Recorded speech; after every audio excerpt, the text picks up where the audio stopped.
함께 보실 말씀은 고린도후서 1장 1절에서 7절 말씀입니다. 신약성경 286쪽입니다. 고린도후서 1장 1절에서 7절 말씀입니다. 우리 함께 합독하겠습니다. 하나님의 뜻으로 말미암아 그리스도 예수의 사도된 바울과 형제 디모데는 고린도에 있는 하나님의 교회와 또 온 아가야에 있는 모든 성도에게 하나님 우리 아버지와 주 예수 그리스도로부터 은혜와 평강이 있기를 원하노라. 찬송하리로다. 그는 우리 주 예수 그리스도의 하나님이시요 자비의 아버지시요 모든 위로의 하나님이시며 우리의 모든 환난 중에서 우리를 위로하사 우리로 하여금 하나님께 받는 위로로서 모든 환난 중에 있는 자들을 능히 위로하게 하시는 이시로다. 그리스도의 고난이 우리에게 넘친 것 같이 우리가 받는 위로도 그리스도로 말미암아 넘치는도다. 우리가 환난 당하는 것도 너희가 위로와 구원을 받게 하려는 것이요 우리가 위로를 받는 것도 너희가 위로를 받게 하려는 것이니 이 위로가 너희 속에 역사하여 우리가 받는 것 같은 고난을 너희도 견디게 하느니라. 너희를 위한 우리의 소망이 견고함은 너희가 고난에 참여하는 자가 된 것 같이 위로에도 그러할 줄을 알미라. 아멘. 바울은 자신을 가리켜 하나님의 뜻으로 말미암아 그리스도 예수의 사도된 바울이라고 소개합니다. 이 표현에는 바울은 자신이 예수 그리스도의 예수께서 그리스도 되심을 내가 믿는 사람이다. 그 자체를 고백하는 그 의미도 담겨져 있고요. 그리고 예수 그리스도의 보냄을 받았다. 본래 사도라는 말에 그 말에 보냄을 받았다, 보냄받은 자 그 의미가 담겨 있죠. 그리고 또한 하나님의 뜻으로 세워진 사도다라는 그 의미를 담고 있습니다. 고린도 후서의 배경에서 이제 바울의 사도권에 대한 그런 의심, 그런 공격, 이런 부분들이 배경이 되고 있는데요. 이제 바울이 그런 부분에 있어서도 이제 변호하는 내용이 이제 고린도 후서에 앞으로 전개될 내용에서도 살펴보게 됩니다. 바울은 형제 디모데와 함께 편지의 시작에서 문안 인사를 하면서도 디모데는 이제 형제라고 이제 그런 가까운 이제 따뜻한 표현을 하면서도 사도라고 이렇게 표현하고 있지는 않아요. 그러니까 여기서 그렇게 이야기하고 있는 그 의도 안에는 바울의 그 사도성에 대해서 강조하고 있는 그리고 분명하게 또 선을 긋는 그런 의미가 담겨져 있는 거죠. 디모데가 바울과 문안 인사를 한다라는 것은 이제 디모데가 바울과 함께 고린도 후서의 공동 저자라는 의미는 이제 아닙니다. 고린도후서는 성령의 감동으로 말미암아 바울에 의해 쓰여진 이제 서신입니다. 고린도후서의 수신자에 대해서 고린도에 있는 하나님의 교회와 또 온 아가야에 있는 모든 성도에게라고 합니다.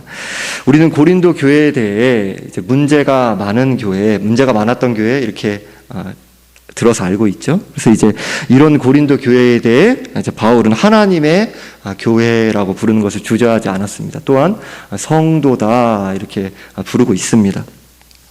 왜냐하면 교회의 교회됨과 성도의 성도됨은 전혀 인간의 공로에 근거하지 않기 때문입니다.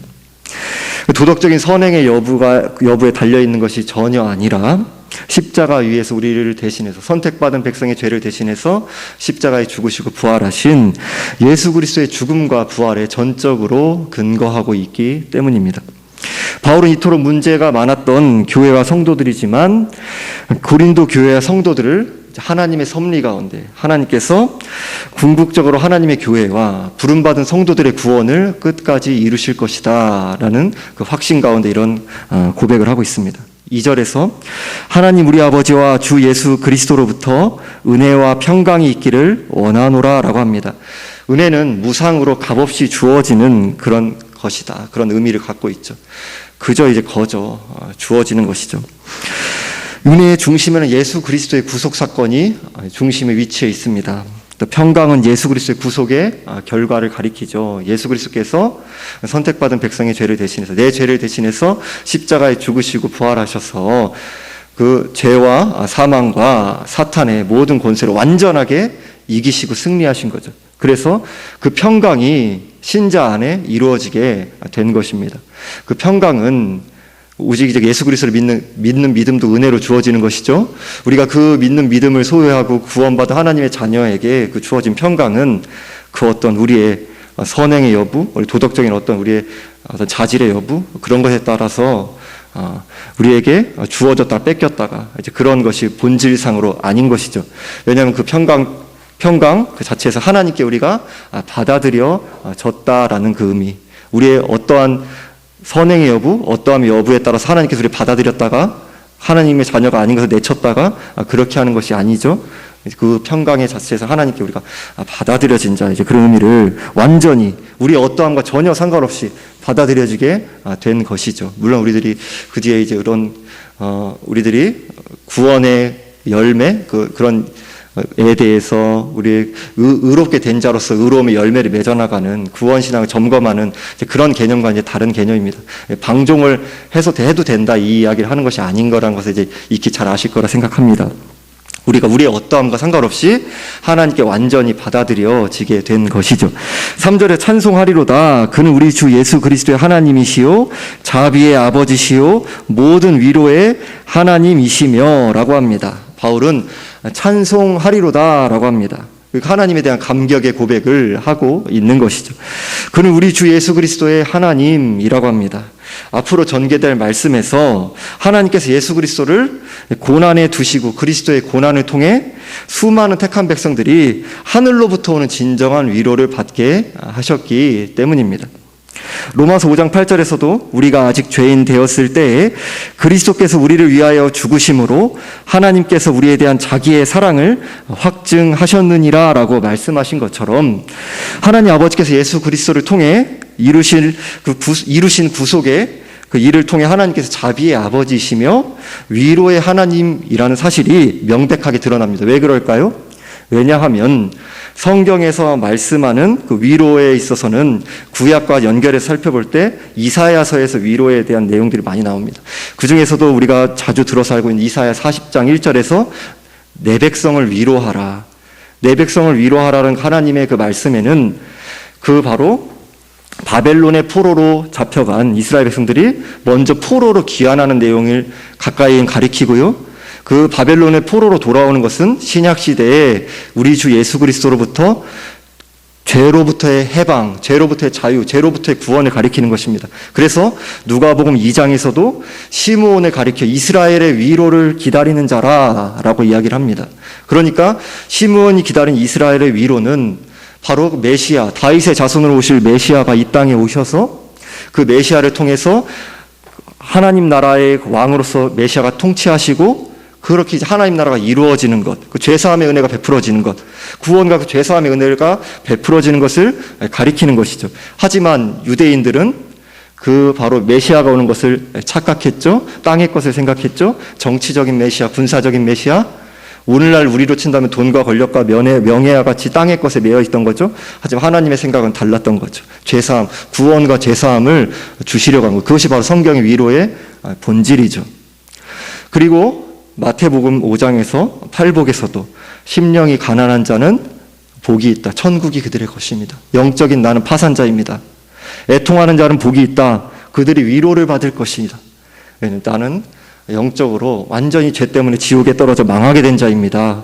하나님의 은혜, 예수 그리스도를 나의 구원자이시며 주님으로 믿는 그 은혜가 아니고서는 하나님 나라에 들어갈 수도 없고 죄사함의 은혜를 받을 수도 없습니다.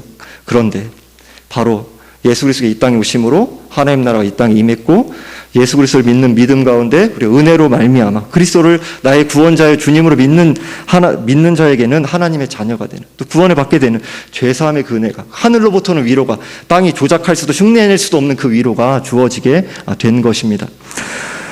본문에서 자비란 동정하다, 불쌍히 여기다라는 뜻을 가집니다. 위로란 또한 여기서 옆에서 소리친다라는 그 의미를 가지는데요. 이 단어는 어떤 사람이 힘겨운 일을 하고 있을 때 옆에 서서 그 일을 잘할 수 있도록 독려해 주는 것을 뜻합니다. 예를 들어 마라톤 경주에서 어떤 사람이 참회해서 달리고 있을 때에 코치가 곁에 서서 오늘날식으로 표현하자면요, 포기하지 않고 끝까지 달려갈 수 있도록 힘차게 소리를 지르면서 격려해 주는 것, 그런 의미를 뜻합니다. 그것이 바로 오늘 본문의 위로에 담겨진 또 의미라고 할 수 있습니다. 오늘 본문의 단락에서 위로라는 단어는 무려 10번이나 쓰이고 있습니다. 7절까지요. 그런데 본문이 말씀하고 있는 핵심적인 의미가 위로라는 그 단어에 담겨져 있다는 것을 우리들이 알 수 있습니다. 그런데 본문의 위로는 마라톤 경주가 힘들다는 이유로 마라톤 경주에서 경주자를 빼어내버리는 것이 아니라 마라톤 경주 안에 계속 머물면서 그 경주를 끝까지 완주하도록 돕는 것을 의미합니다. 본문의 자비와 위로를 연결시켜서 생각해 보면, 하나님은 일반적으로 신자들이 어떤 힘든 일을 할 때에 불쌍히 여기시면서 신자들을 그 일로부터 건져내 주시는, 물론 그 일을 하실 때도 있지만 일반적으로는 그냥 꺼내 주시는 것이 아니라, 그것에만 머무시는 것이 아니라 또 일반적으로 그대로 그 자리에 두시면서 그 일을 계속할 수 있도록 독려하시는 분, 그 과정을 통해 예수 그리스도를 닮는 성품으로 자라나가게 하시는 분, 그렇게 빚어가시는 분, 그 사실을 알 수 있습니다. 4절에서 우리의 모든 환난 중에서 우리를 위로하사 우리로 하여금 하나님께 받는 위로로서 모든 환난 중에 있는 자들을 능히 위로하게 하시는 이시로다라고 합니다. 하나님 아버지께서는 세상의 모든 환난 가운데서 자녀들을 위로하십니다.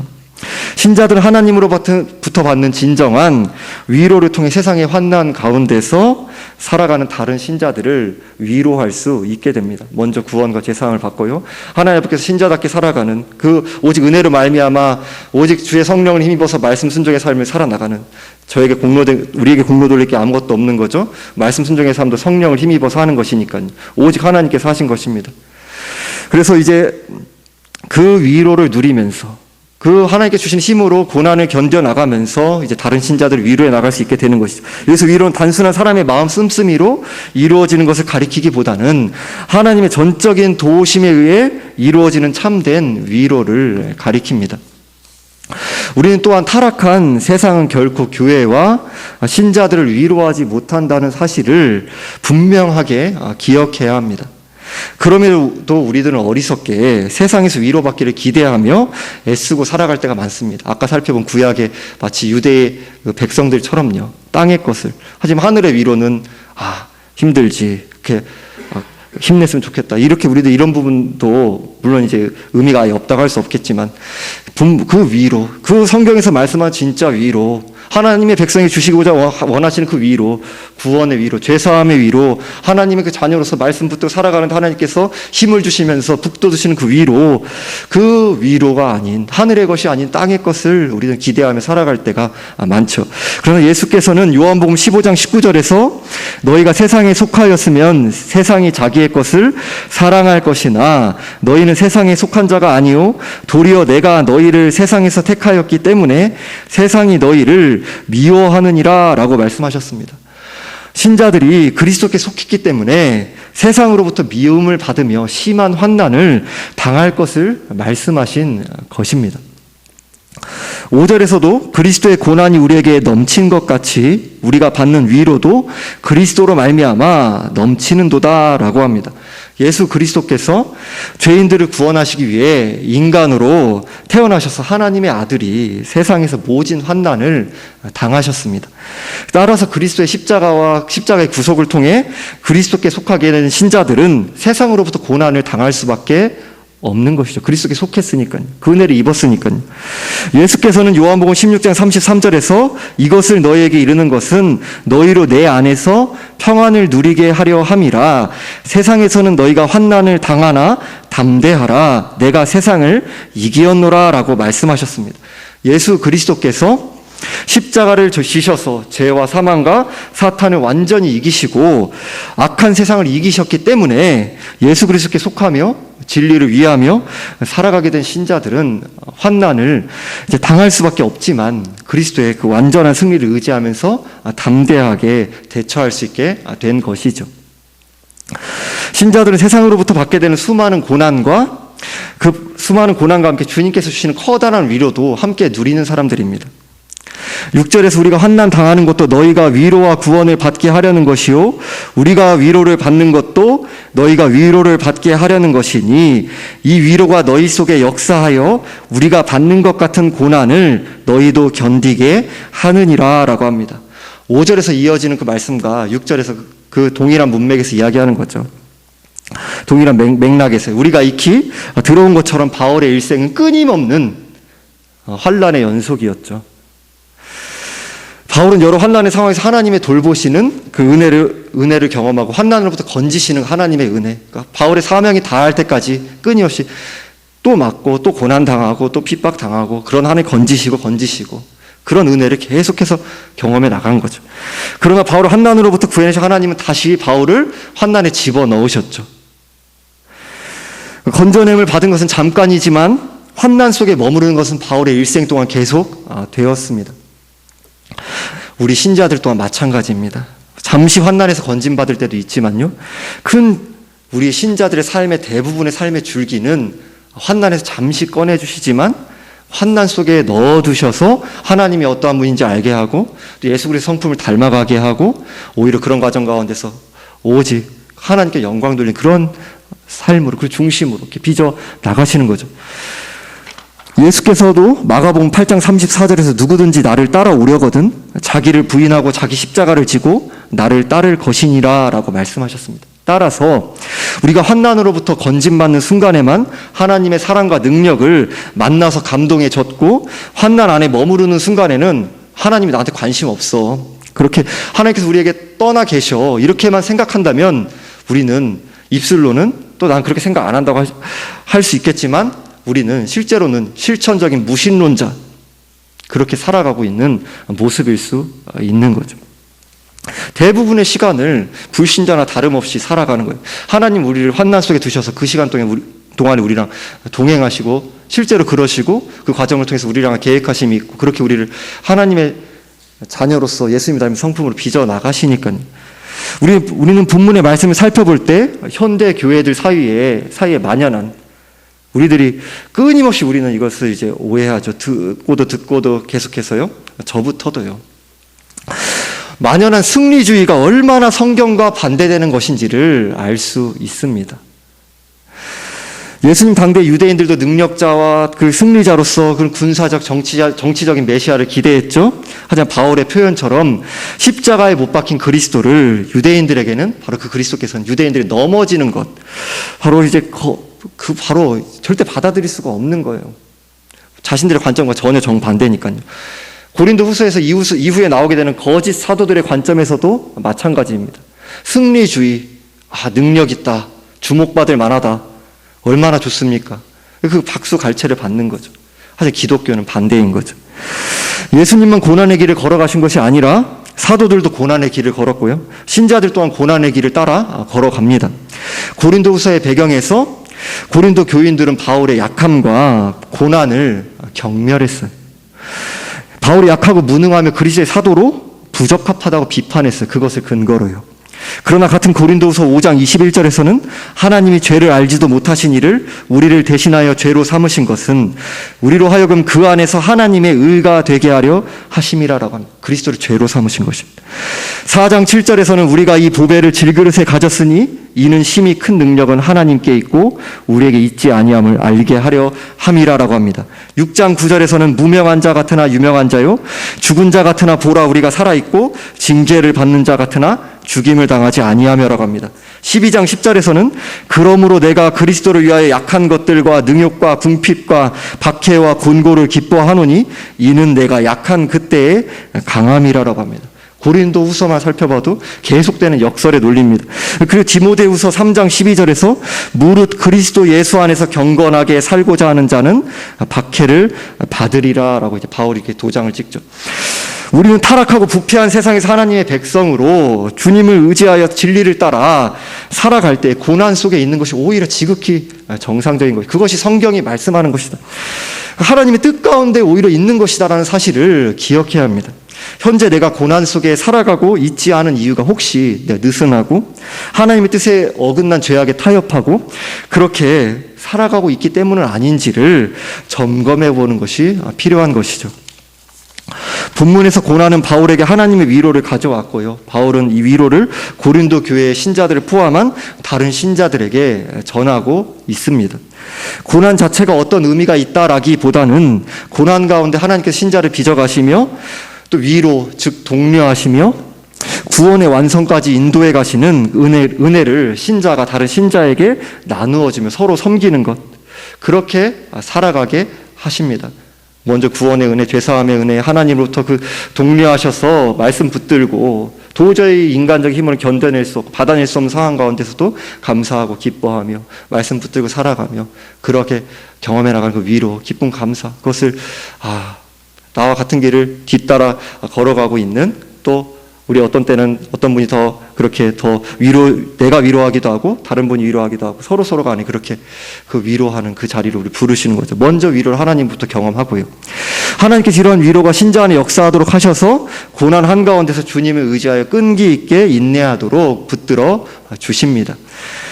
또한 하나님께서 신자가 고난 속에서 하나님으로부터 받은 위로를 통해 고난받은 다른 신자를 위로함으로써 신자와 신자 사이에 그리스도 안에서 서로 연합되어 있다는 소중한 사실을 기억하고 고난을 끝까지 견디는 은혜를 누리게 하십니다.